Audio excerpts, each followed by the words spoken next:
If you're bugging out about the election right now, you're going to want to listen to what I have to say. So if you lean even slightly to the left, you're probably really nervous about Kamala Harris's chances to become president, right? The vibes are off, brat summer's over, momentum is shifted, and Jesus Christ, it looks like Trump's going to win again, okay? If you feel this way, you are not alone. Okay, there's a lot of pessimism out there on social media right now. What I'm here to tell you is it's almost completely unjustified because this race has not fundamentally changed since Kamala Harris became the nominee. Since the beginning of August, this has been a 50-50 race with a slight edge to Kamala Harris, right? This is one of the most unchanging presidential races there's ever been. She's got a 2 to 3 point national lead with a slight edge in some swing states, and ultimately, I would rather be Kamala Harris right now because Doug seems like a great guy, and sure, I'd like to go on The View too. But if you see one bad poll on social media or one article where anonymous Dem staffers are panicking about Nevada, and then suddenly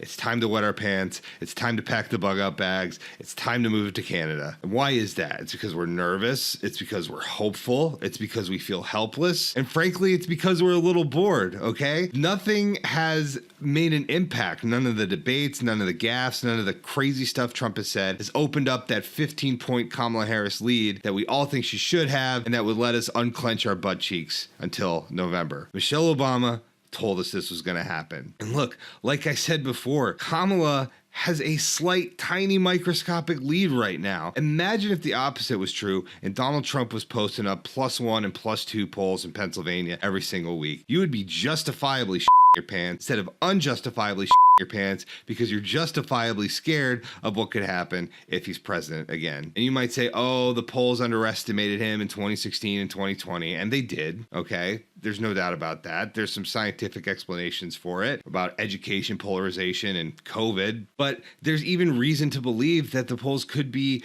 overestimating him this year, right? You remember the red wave of 2022 that didn't happen? Have you seen all these wildly partisan MAGA pollsters just flooding the zone with shit to make it look like it's closer than it really is? I mean, you might call this cope, and maybe it is cope, but that's what I'm choosing to believe right now. If you ask me right now, I think she's going to win. That's it. That's my gut feeling. That's the vibe I'm getting. And that's the world I'm trying to create. So, you know, you could doom and gloom and doom scroll on social media, or you could get off your butt and start doing something. If you want to feel better, pick up a phone bank, write postcards, text people, have a conversation with your friend who never votes or your uncle who's not too far gone. Get on social media, get a microphone, put your camera on, and do what I'm doing, man. Putting yourself out there, it's scary, but it's also liberating, right? I'll know no matter what happens the day after the election that I did my part, and so can you. So let's go.